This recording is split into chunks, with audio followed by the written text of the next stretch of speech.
Yun, isang magandang gabi sa inyo mga ka-investigador. I-reaction video natin yung si Goldie G kasi meron akong subscriber na nag-request na si ano daw, Goldie G naman daw, tsaka si Just Clean kasi meron akong upload, di ba? Kay Goldie G daw, tsaka si Just Clean ang reaction ko dahil maganda. So, ito yung ano sa akin, nag-request ng reaction ko daw si Goldie G. Shout out kay ma'am. Teka lang ha, tignan natin. Ano ba makikita comment dito?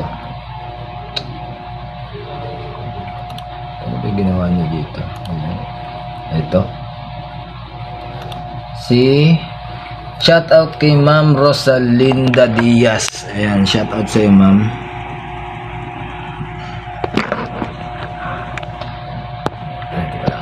Shout out po ma'am Rosalinda Diaz. Salamat po sa pagsuporta. So yun, si Goldie G daw. Shout out din natin yung mga ating team, si Manila Horror. Subscribe niya, nandiyan sa channel, sa tawag dito, sa screen, si Maris Films, si Reynald TV. So yun, umpisa na natin to. Teka lang. Ay nandito tayo sa isang abandonadong rest house dito sa Bolinao, Pangasinan, and susubukan natin siyang i-explore ngayong gabi. At susubukan din natin gumawa ng ritual upang tumawag ng mga kaluluwang ligaw. Sasara yung pinto. Sasara yung pinto. May nakikita daw silang matanda. Nag-aakyat ang baba. Yung pakiramdam ko dito sa taas. Nung dinitik sa relasyon. Sa mga hampas ng alon at malamig na simoy ng hangin ay may strukturang nakatayo sa tabi ng dagat. Mag-film dito ngayon. Sila din mismo, marami din silang mga sinasabing mga experiences nila. So titignan natin kung totoo nga. Dito tayo dadaan sa may likod kasi dito sa harapan is nakasara siya. Actually yung rest house na to, Ayos. pag na may-ari siya ng Yung ayos ano, yung ginagawa niyang mic, yung cellphone, pwede pala yun. Ayos. Tignan natin. sikat na artista, hindi ko pwedeng sabihin kung sino. Hindi ko alam kung ano yung reason bakit inabandona. Basta yung last na balita is nasa Amerika yung may-ari. Tuluyan na nga naming pinasok ang abandonadong rest house, ngunit pagpasok pa lamang namin ay may kakaiba na kaming naramdaman. Ang creepy ah. Alam mo yung, basta ang creepy. Mararamdaman mo. Shh. Ito yung likod niya na part. Oh my gosh. Tapang ni ni Goldie G kasi alam niyo bakit? Mag-isa lang siya nag-i-explore. Tapos cameraman niya pala, cameraman niya kasama. So bago nga pala tayo magpatuloy sa reaction video natin na to, meron isang subscriber ko na nagsabi sa akin na huwag ko na lang daw patulan yung kumbaga stop ko na lang daw yung pag-debunk ko dun kay huwag ko na lang daw patulan, tigilan ko na lang daw para daw ewan ko kung ano bang maganda, ano ba sa tingin niyo maganda, comment nyo just comment section guys kung ano bang plano. Titigilan na ba natin kasi ito sabihin ko sa inyo kaya ko lang naman kasi ginawa yun. Naalala ko lang kasi yung ginawa nila dun sa may ang tawag dito, Kanda ba, sa may sementeryo sa ayun. Kasi sabi nila, malinaw kasi sinabi nila na may nanliligaw daw doon, pero ay wala naman nanliligaw. Ginawa lang kasi nila para maligaw kami. Talagang niligaw. Actually talagang pinagganon-ganon nila yung daan para kung talagang may nanliligaw daw ko, no? Yun, sabi ng subscriber ko na yung subscriber ko na yun is matagal ko ng subscriber yun. Since nung pangalan ko ay BGX pa, Bulacan Ghost Explorer, subscriber ko na yun hanggang ngayon. si your angel. So huwag ko na lang daw patulan kasi hayaan ko na lang daw. Para daw sa ikatatahimik ng lahat. So dahil nga sa yun ang sabi ng payo ng ating subscriber, sige. So yun, ang masasabi ko lang dito kay Boss Tabs tsaka kay Makakalbo, yun, yun, sige, para walang tigilan ko na lang yung bahala na kayo kung anong, ako wala na akong basta nilabas ko lang yung sama ng loob ko kasi nag-recall kasi sa isip ko yung nangyari. Yun, kaya siguro nasabi ko yun. Pero bahala na kayo kung peke kayo o kasi para sa akin yun lang kasi yung sa akin, sasabihin ko lang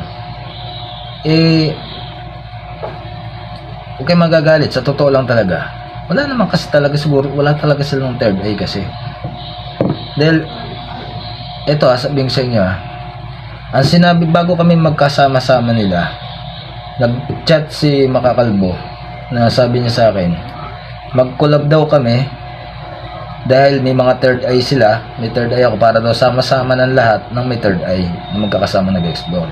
Ang pinagtatakan ko nun sa kanila, bakit sinabi ni hindi si Makakalbo yun si Boss Kicks, sabi ni Kicks magpapabukas sila ng third eye doon sa may Pampanga. Bukas na yung third eye nila na sinabi sa akin nung nagchat-chat pa lang, bakit magpapabukas pa? O di ba nakapagtataka? Bukas na third eye mo tapos magpapabukas ka pa? Maaari pa siguro dapat magpapa-enhance Pero anyway, hayaan na lang natin yan. Sinabi ko lang yung totoo, sinabi ko lang yung sa akin, yung side ko. Kasi nakapagtataka lang, may third eye ka na tapos pagbubuksan mo pa. O di ba?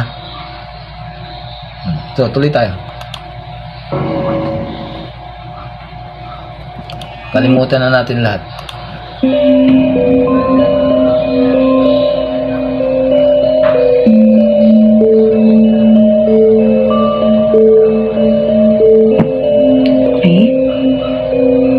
Laging parang pag-entrance natin ng mga 100 page, no, may parang pambungad agad. Ayan, so ito yung sala area niya. Sinimulan na namin ang paglibot sa unang palapag ng rest house at bakas sa lugar na ito na napaglipasan na ng mahabang panahon at naiwan na lamang ang ibang mga kagamitan na nagpapatunay na minsan na ding may nanirahan dito.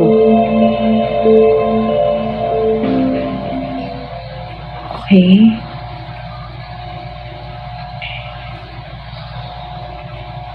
Siyang room, no? Nagsasara yung pinto. Legit Nagsasara yung pinto nito. Swing ba yan?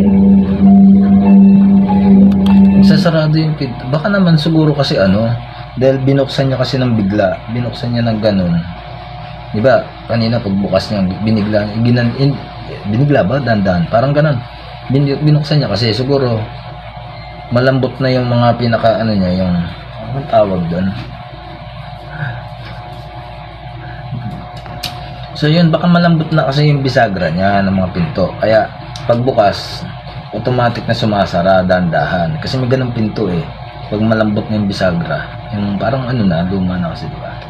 Or hindi ko alam, hindi may paliwanag.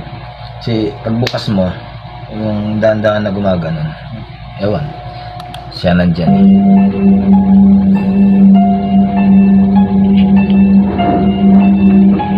Ito, meron ding pero bilib ako dito, CR. tapang. Ayan. Mag-isa lang siya, Tabi-tabi po. Nilisan na namin ang kwarto at nagtungo sa kusina kung saan madalas na may nagpaparamdam. Dito naman yung kitchen. Dito nila madalas sinasabi na may nagpapakita daw dyan sa bintana at nakikita nila doon sa labas. Ayan, kasi dito sa bintana to, parang nandito na yung beach side. Eh, may mga dumadaan dyan ng mga tao. So, yun yung sinasabi nila na may nakikita daw sila na shadow dito sa kusina.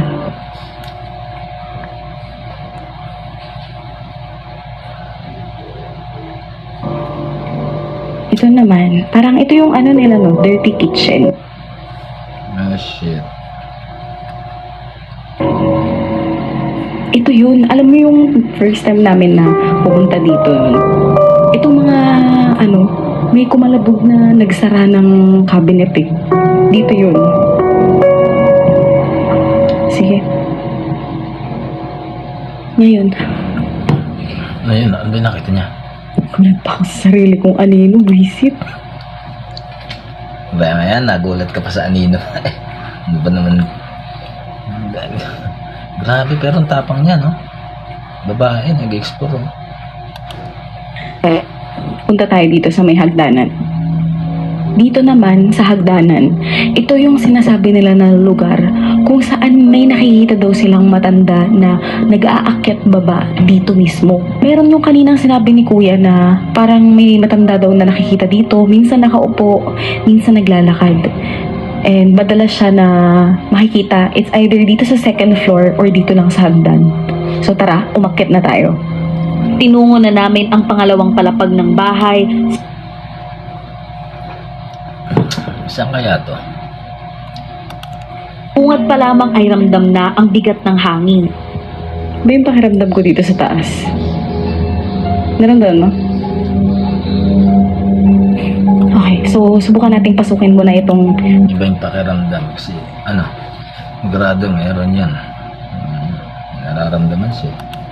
first room. Grabe yung doorknob nun, no? Ang sinauna na.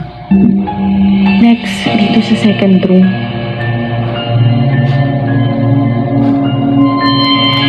Bagsak na rin pala yung mga kisame. Ang lumang-luma na talaga. Meron yung mga dolls. Hindi ko alam kung nasaan. Meron yung mga manika na nandito. May sinasabi sila dito na mga manika. Nakita rin namin yung mga manika na yun dito no. Ay, ang laki neto no. Manika? Parang, saan na yung manika na yun? Ano? Bahay ba naman kukulang yan?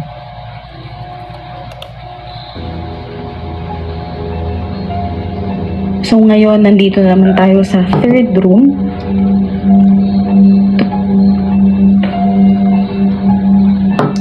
Parang iba yung pakiramdam dito sa third room. Hindi ko pinagpapawisan ako pero nilalamig ako. Iba. Sinubukan kong itulak ang pintuan patungo sa teres ngunit hindi ito mabuksan. Hindi ko mabuksan. Dito naman sa balkonahe. Ito yung sinasabi nila na may nakikita. Baligtad sila na yung jowa niya siguro cameraman. Kasi, ano daw, sabi niya, hindi ko nabuksan din. Ang patungo sa teres ngunit hindi ito mabuksan. Hindi ko mabuksan din. Oo, di ba? Jowa Dito niya naman sa cameraman. balkonahe. Baligtad. Ito yung sinasabi nila na may nakikita sila gabi-gabi na babaeng nakaputi na nagpapakita daw sa mga dumadaan dito sa harapan. Pero hindi naman natin siya mapuntahan dahil nakasara yung mga pinto. Nasaan kaya yun yung mga manika? Meron yun yung mga manika. Okay, tapos na tayong mag-explore ng lugar. Na-explore na natin sa baba at dito sa second floor. Ngayon, mag-setup na tayo para sa ritual na gagawin natin and susubukan natin na Okay, so guys, dito yung place na pinili ko kung saan tayo magre-ritual dahil dito nga yung sinasabi nila na pinaka-active na place dito sa rest house. Ngayon, dito ay yung hagdanan and katapat ko yung 3 kwarto. Dito natin sisimulan yung ritual. So ito, meron tayong 3 kandila and sisindihan ko siya.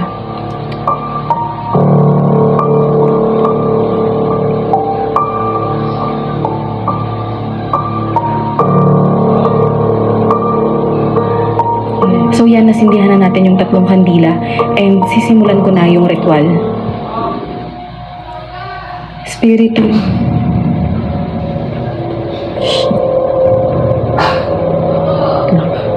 Kinabahan pa ako doon. Busy. Wait lang. And Morturum vocamus e presensya tua cognoscatur. Spiritum morturum vocamus e presensya tua cognoscatur. Spiritum morturum e presensya tua cognoscatur. Spiritum morturum e presensya. Ano kaya ito yung ginagawa niya? Ano yun? Ano siya? Nagtatawag siya ng espiritu, no? Di ba mabubulabog yung ano? Hindi kaya parang ang hirap nung ginagawa niya na to. Kasi tignan nyo, natawag niya. Tapang to kasi tinatawag niya mismo.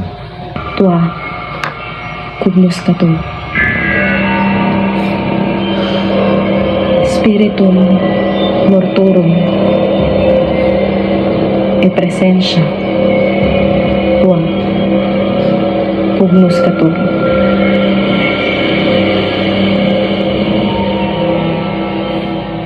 Ay putang ina mo. Sumarado. Ulitin natin guys ha.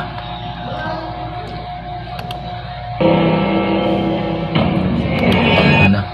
Sumarado legit. Grabe.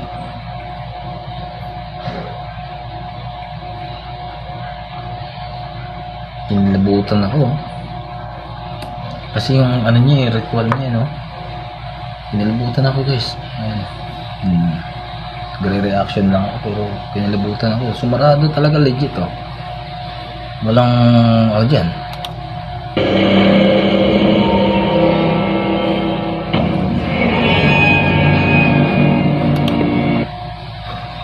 Isa pa. Last. Tignan nyo mabuti, ah. O, diba?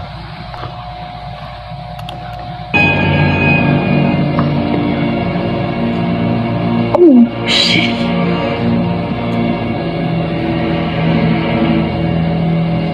Tignan natin.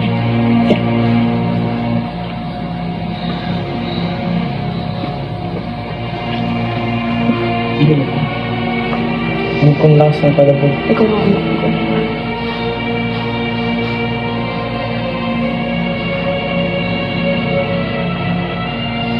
Narinig mo yun? Sa baba. Nasaan ka na? Dito sa baba. Na-explore ko yung sa baba. Dito na nga ay nabalot kami ng takot at nagulat sa pangyayari dahil hindi namin maipaliw. Ano?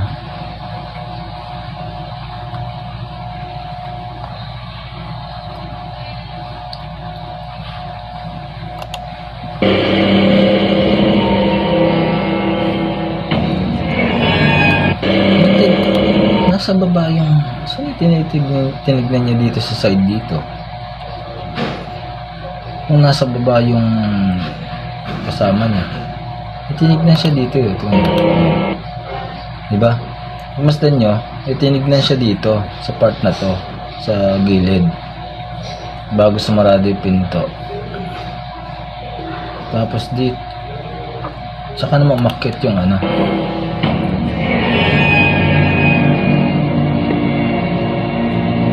Oh, shit.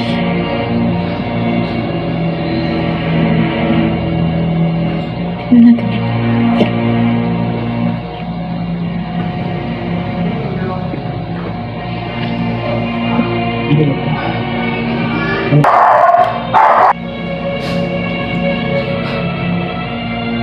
Narinig mo yun? Sa baba. Sa?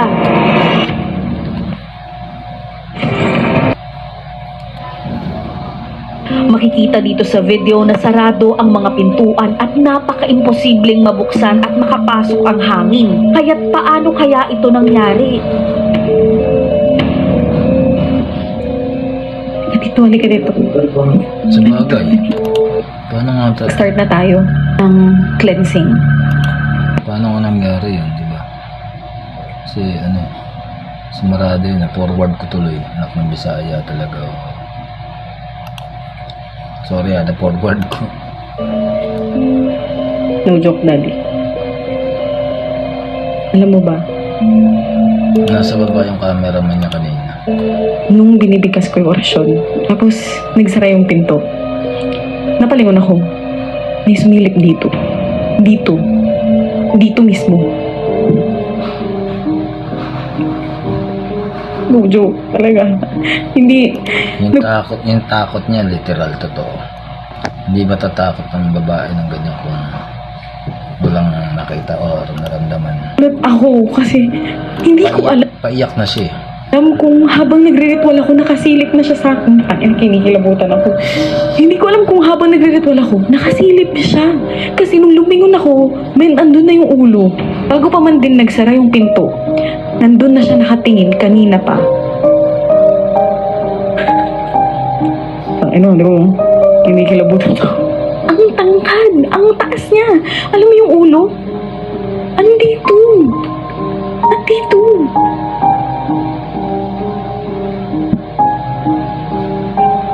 Nalamig ako.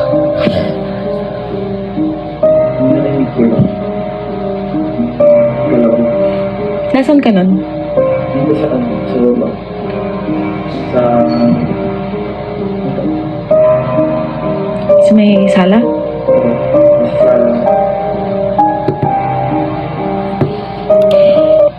Tinawag niya kasi. Ano yun? Narinig mo yung kalabog? Ang lakas, no? Ang lakas, no? Shit. Ngayon, nagmamakapan mo. Andito yung ulo. Andito yung ulo. Ang tangkad.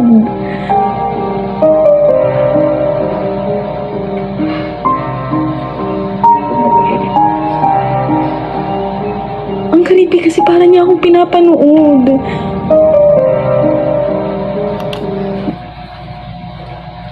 Patay ko kinikilabutan. Natuloy ko na kasi yung ritual eh. So, kailangan ko nang i-continue. Sumama na lang ako dito sa taas. Diyan ka na lang sa may ano. No? Oo, kailangan na ituloy kasi hindi pwedeng ano. Wait.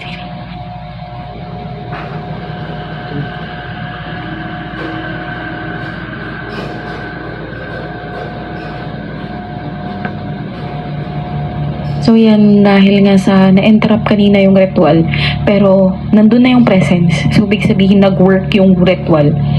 Itutuloy na natin siya and then i-close natin para makawala at masil yung spirit at kung meron mang spirit na nandito ay makatawid sa kabilang buhay. Okay, so mag-start na tayo ng cleansing.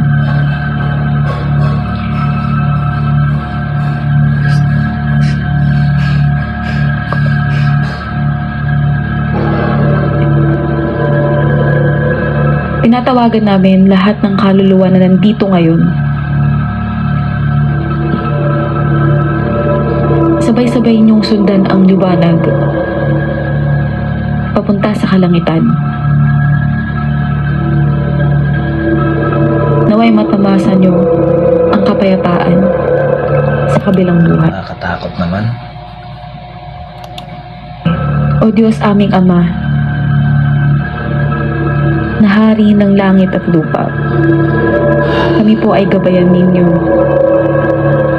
Ihatid niyo po ang mga espiritong ito na naliligaw ng landas na makapunta sa inyong kahari. Tapos habang tawag dito, habang naggaganyan siya, bigla dito, halimbawa lang tapos bigla dito may lumabas, Yay, kagidag yan. Takot yun, kinikilabutan ako. Hindi nai-imagine ko lang, habang naggaganyan ka, tapos bigla dito lumabas, Putang ina. Hindi ko alam.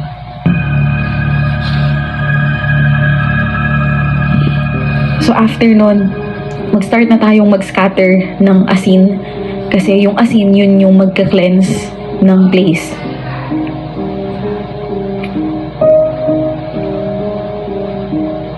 Magtapon na tayo ng asin.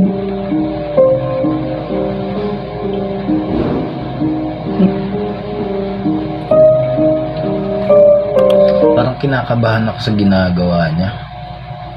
Ewan ko, iba lang ang kaba ko. Kinakabahan ako din sa ginagawa niya na yun. Hindi ko lang alam.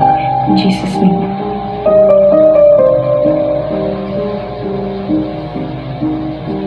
May habol pa ata.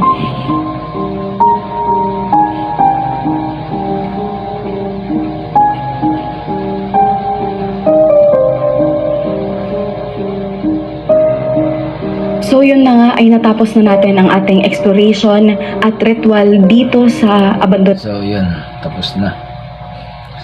Bago ang lahat, bago natin tapusin ang video na ito, nais kong isubscribe ninyo si Manila Horror, nandyan sa ating screen, tsaka si Maris Films, parang normal investigator, ng kapatid ko, at si Reynald TV, na mga kasama natin sa September 13 sa Cavite. Yan. So ako pa rin itong inyong Investigador J. Ako pa rin ang inyong Investigador J. Buksan ang mga mata, talasan ng pagdinig, palawakin ang isip, dahil ang mundo ay nababalot ng elemento. Ako pa rin to ang inyong tagapaglingkod. Magandang gabi sa inyo lahat. Laging sinasabi, walang kinikilingan, walang pinoprotektahan, serbisyong multo lamang. At dahil hindi natutulog ang mga vlogger, nakatuto kami sa 24 oras.